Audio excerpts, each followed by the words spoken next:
welcome to Religion Off the Beaten Track with Robin Douglas, a podcast on the lesser-known aspects of religion and belief.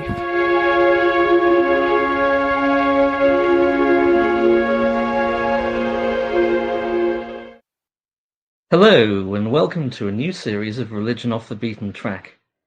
This is our first episode, and I'm delighted to welcome Mary Beard, the well-known Cambridge academic and Roman historian, who's currently in America, sorting things out over there, no doubt. Mary, welcome to the show, and thanks for taking the time to be with us. It's great to be here, virtually. Well, today we're going to be talking about myth and history, which are subjects which, of course, you've written about extensively. It sometimes seems that we live today in an age of myth-making, particularly when it comes to certain subjects like identity and nationality. But there's nothing new about this. From a historian's point of view, there's nothing at all novel about using mythical narratives, which are often based on a version of history, in order to make sense of our place in the world. And today we're going to be looking at the Romans' nationalistic myths. We may as well start from the beginning with the myths about how Rome was founded. And our listeners will be familiar, I'm sure, with some of these. There's the story of Romulus and Remus, who were suckled by the she-wolf. There's the idea that Aeneas, the Trojan hero, fled from the Trojan War and founded Rome, or his descendants subsequently founded Rome. And there's other characters as well who come into the story. A guy called Evander, Hercules comes into some versions of these stories. And in fact, that's significant, isn't it? There was no one version of this story, so it's inherently unclear and debatable how Rome was founded. And that's significant in itself, isn't it? Yeah, I think the point is that myths, you're right to say, every country, every nation, every family, if you like, have some kind of myth, often multiple myths of their own origins. And so Rome is in no way unusual, and it's certainly not unusual in having different versions of where did we come from, who was the first Roman. Now, those questions are, in a sense, unanswerable, and into the gap of unanswerability, mythical stories, actually flood and fill that gap. What I think is interesting about them, though, they are multiple. None of them are true at a level of literal factual truth, but they are true in a different way. They're symbolically true because people use myths to talk about truth in a different way. Now, what really strikes me is how in most of them, what Rome is doing when it's telling the story of its own origins is that it has different versions of saying, we sort of came from somewhere else.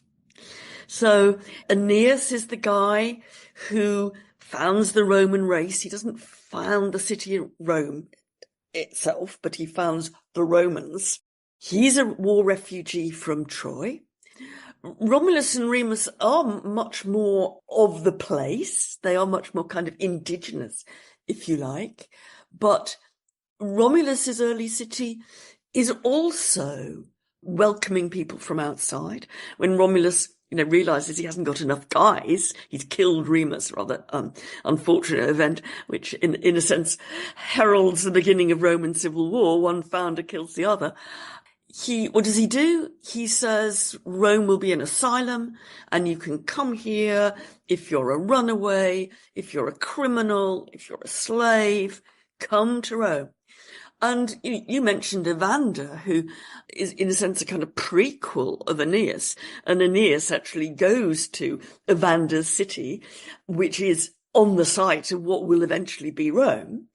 And there's Evander from Greece. He's already got a community there. And he's also from somewhere else.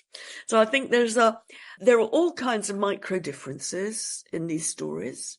And they're picking up all sorts of different ways of people thinking about Romanness differently, but they are very open myths. They're saying Rome comes from somewhere else. And it's a real clash, I think, with, say, the myth of the foundation of Athens, where the first Athenians are literally born out of the soil of Attica.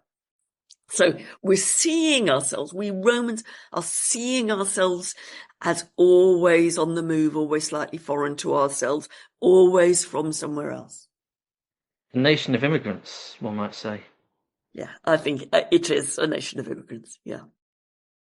And yeah, among the various competing accounts and the different versions of the story, Virgil's Aeneid eventually emerges as the closest thing that there is to an official version. And Virgil, of course, has been read very differently, hasn't he, by different people. There's the notion on the one hand that he was a propagandist. He's writing imperial propaganda for the Emperor Augustus and validating Roman rule over the known world. But there's also the further voices interpretation, to use the title of Oliver Lyon's book. The idea that he was a doubter and that there are troubling, disquieting, challenging elements of the Aeneid that undermine the main message. Yeah. I mean, I think the Aeneid becomes the kind of canonical version because it's the Aeneid, right? I think that it would be hard to say whether more Romans thought about Aeneas or thought about Romulus and Remus, but for us, it's Virgil's Aeneid, which provides, if we had a single version, it would be that. I mean, one thing you've got to say about that is, look, I'm going to invent a factoid, which I'm sure is true, but I couldn't prove.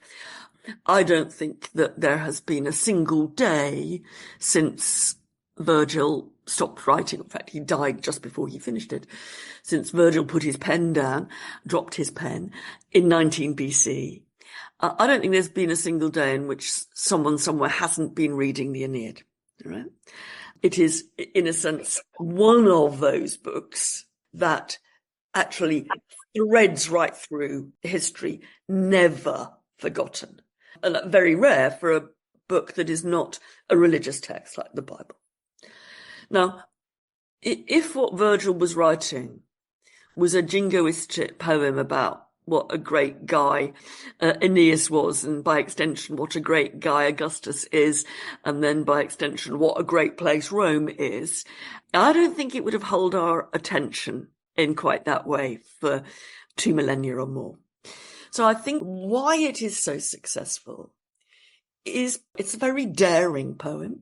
In a sense, if you'd heard it first, as Virgil was almost finishing it, you would have been amazed. It's a real in-your-face poem. Just starting, Arma virumque, arms and the man I sing. And you think, that sounds very standard to us. It's a kind of hackneyed cliche. What he's saying is, look at me. I am doing the Iliad and the Odyssey all put together. I'm doing the story of war and the story of the heroic homecoming. So it is a hugely pushy, in-your-face attempt to do something new. But it's also as problematizing of what it is to be Aeneas or a Roman or a hero. It's as problematizing as it is celebratory. And, we, as modern readers, we feel that particularly with Aeneas's abandonment of Dido.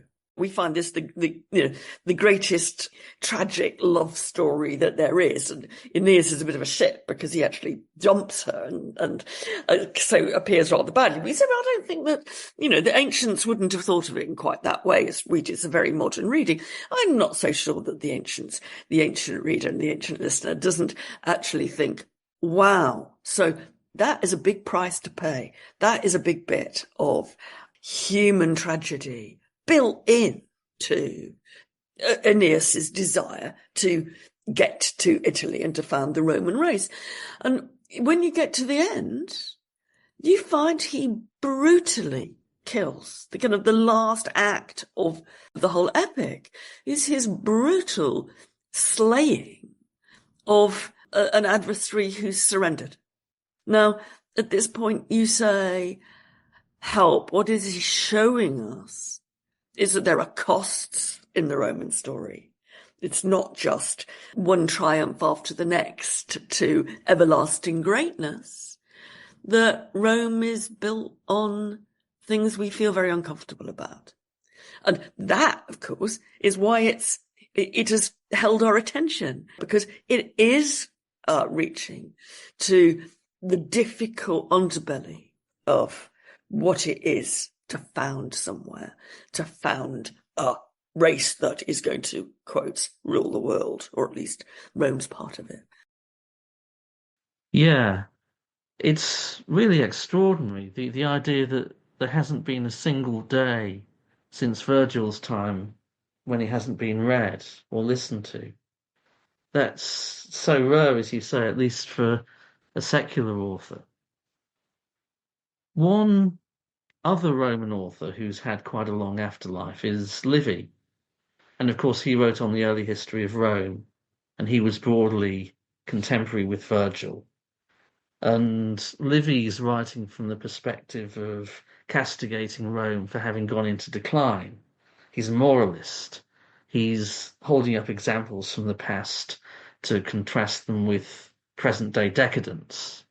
And he was arguably politically not quite aligned with the Emperor Augustus.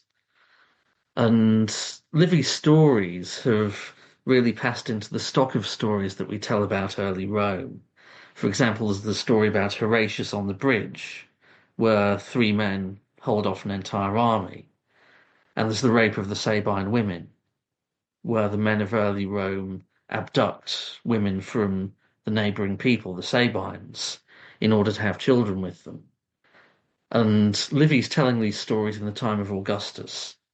And I suppose it's a bit like the way that the American Revolutionary War is still used today to inform modern American identity. So what does it mean for someone like Livy to be telling these stories in the Augustan period and to be holding them up for his own society to learn from? I mean, I think you're partly right in that. I think there is a heroic narrative of early Rome. And people often slightly write Livy off as somebody who is not putting question marks over some of these stories, but telling them kind of straight as, men were men and boys were boys then, back in the good old days. And there is an element of that. I certainly wouldn't contest that. But I think you drill down into Livy and you find fissures, tensions, doubts and anxieties there too about what early Rome was really like. Now, one of those is very obvious. It is, how does Rome found itself? Well, Romulus murders Remus. We don't just have, in Livy's account, slightly odd, but it's paralleled in other mythologies of foundation, the two founders there, but one kills the other. And that's already saying, is civil war, is brother killing brother, is it really hardwired into Roman history? Can we ever escape the idea that Rome is a city of civil war? But I think you go to the story of the Sabine women, and here you've got Romulus's problem. He's let refugees come into the city, his new little city, to give himself a populace of men, but he hasn't got women. Livy says something that puts in the head of Romulus or the mouth of Romulus. The city would only last one generation unless they get women. What Livy then does is he shows Romulus trying to get wives in a kind of legitimate way. He asks the neighbouring people for a right of intermarriage between Romans and the neighbours. But the neighbours, of course, don't much like the idea of marrying off their daughters to a load of criminals who've come to Romulus's refuge, so they refuse. Now, in a sense, they refuse and therefore, in a way, put themselves at odds. They should have accepted, in Livy's view, the right of intermarriage. But what does Livy do? How does Livy go on telling the story?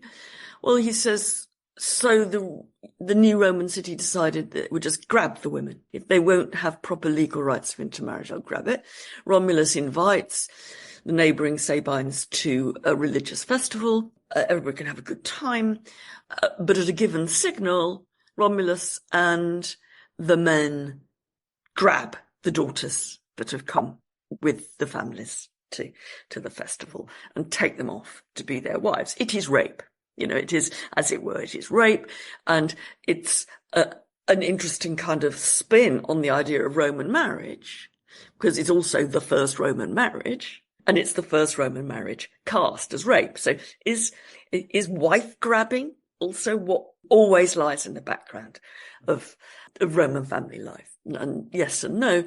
You read the story kind of carefully, and you'll see Livy trying to kind of get his head round whether this was erotic rape or not.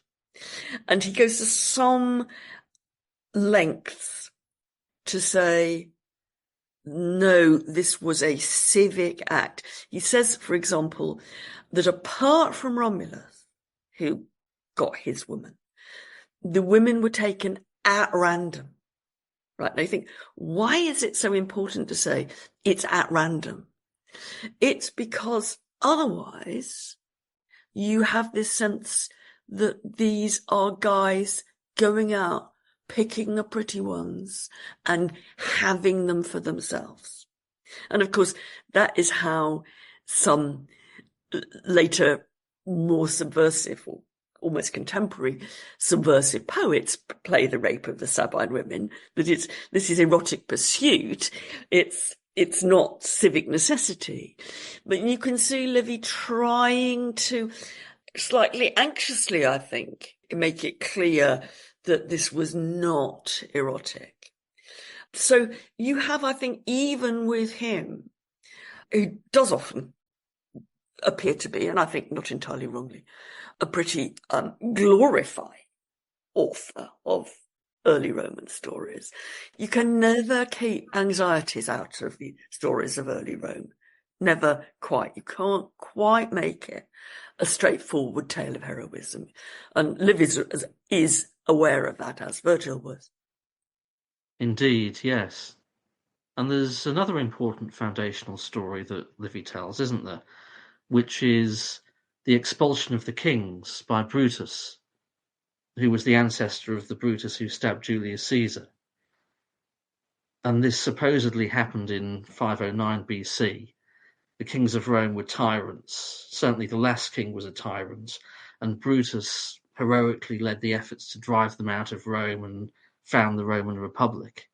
And this story is still being told under the emperors. Livy tells it under Augustus.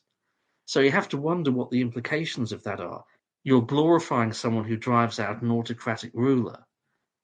To Augustus's ears and to the ears of his successors, how would that have sounded? I think it's a very interesting one. And that's partly because the prompt to expelling the last king, who was a tyrant, was again a rape of a woman. I mean, it is uncomfortable, I think, for us that so many of the kind of political shifts in early Rome are seen to be focused on violence against women. And in this case, one of the relatives of the king has raped Lucretia, and she has then killed herself. Brutus is then taking vengeance for Lucretia's death by being one of the posse who doesn't kill the last king of Rome, but expels him. And I think what's interesting about this story is both the association with rape, but also the fact that the last king of Rome, the tyrant, doesn't get killed. He's expelled. He's not assassinated. Now, you say, how would this have looked when that story was told under the Roman emperors? You know, here we've got a heroic story of the end of autocracy in early Rome. How do the autocrats of later Rome, after the end of the Republic, how do they look on that? Well, I think one thing they do is they say that was kingship. We're not kings. You know, one thing that the Roman emperor isn't is a king. Right? And so they try to put clear blue water between the early kings of Rome and the later emperors, what they're called principes, first citizens. That's not us. And also, of course, it's not just that the last king of Rome was a king, he was also a tyrannical ruler. As far as the Roman emperors are concerned, whatever we think of them, that's not us. You know, we now, and plenty of Romans, I suspect, must have wondered about how you put that together. But what is really going on is a massive effort to say, we're not kings. That is not us. Now, I think it's also complicatedly associated with the role of Brutus and Cassius in the assassination of Julius Caesar. Now, there's another balancing act in Rome going on there, that you can sort of deplore the assassination of Caesar, who's the origin of the later imperial dynastic system.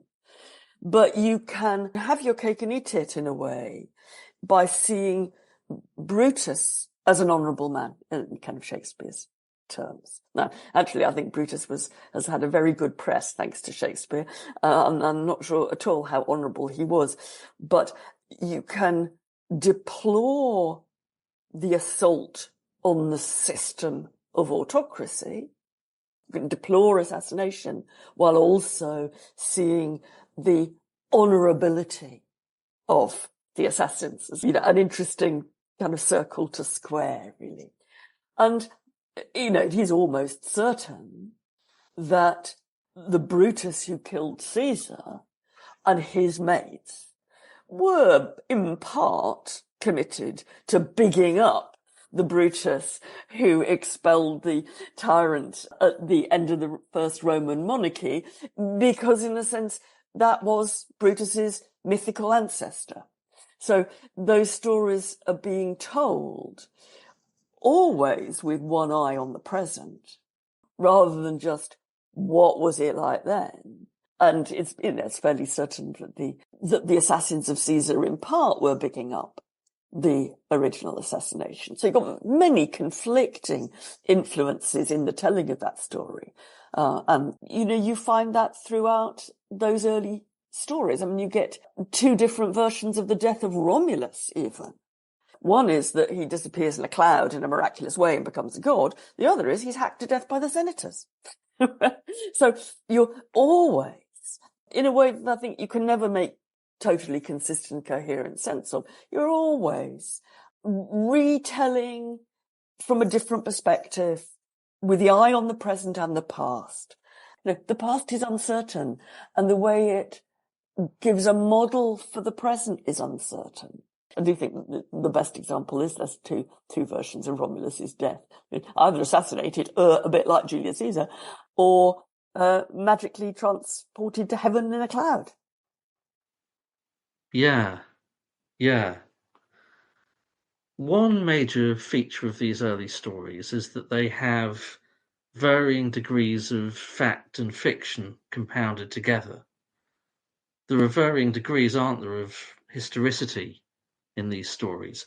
There probably was someone called Brutus who had something to do with the foundation of the Roman Republic, but there probably weren't such people as the Sabine women, and there almost certainly wasn't such a person as Romulus.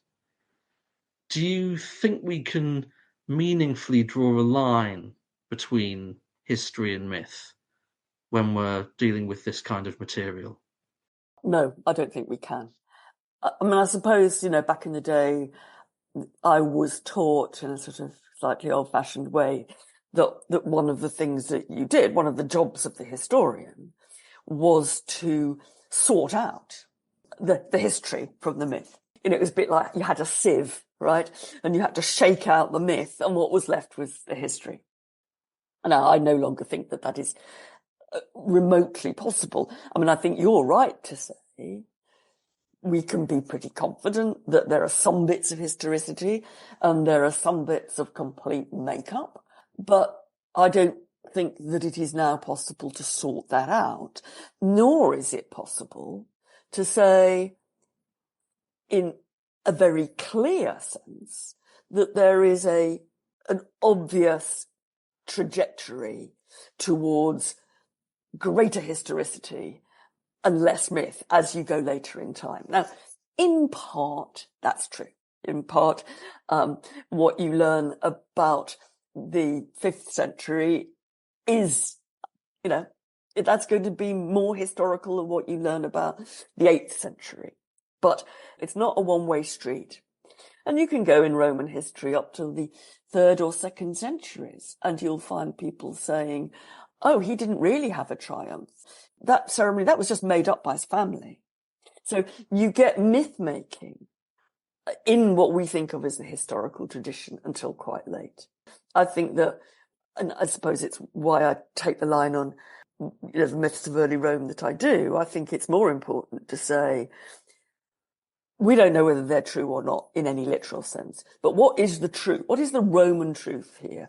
And why are these stories told and not other stories? What is the fiction and the myth telling us about? And I think that is a much more productive way forward than trying to say, oh God, did Brutus exist? Did Lucretia exist? And then we can have a, good old debate about it. But we have no criteria with which to do the civic. That's the problem. Just whether it sounds plausible to us. Well, that's not a great way to do history.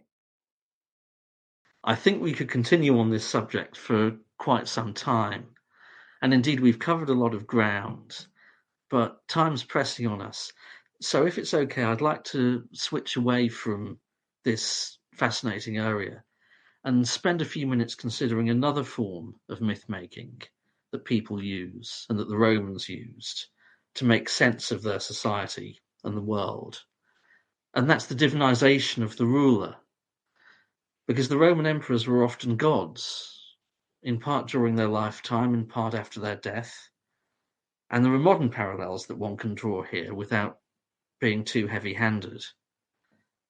In the case of the Romans, this starts with Julius Caesar, doesn't it? He was granted divine honours during his lifetime and then divinized after his death. And after him, various emperors followed suit.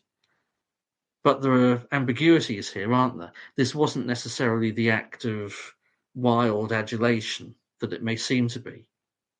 It's very complicated. And I think that we are a bit the victims of a Christianizing tradition and, back in the day, a Christian polemic against emperors being gods. I mean, it was a sitting target for Christian polemicists in the Roman Empire. What could be more ridiculous than that they have human rulers who they think are gods, who demand sacrifice or whatever. And to some extent, we are the heirs, I think, of that ridicule, really. Now, what I think you need to do in order to understand it, and I don't think it sorts it out, and I think the Romans were confused about this too, you need to see that within the tradition of ancient polytheism, whether it is in the Greek world or the Roman world, the boundary between humans and gods was a fuzzy and crossable one. There were totally bona fide gods like Hercules, who had been born mortal and, in Hercules' case, became a god on his funeral pyre. Right? Whereas within a Christian tradition, there is only one being in the whole world, who's Jesus Christ, who straddles that boundary between human and gods. In the Greco-Roman world, that boundary is not frequently, but is deemed to be crossable. And you see that in all kinds of cases. I mean, one bit that I investigated was the idea of the successful general celebrating his triumph.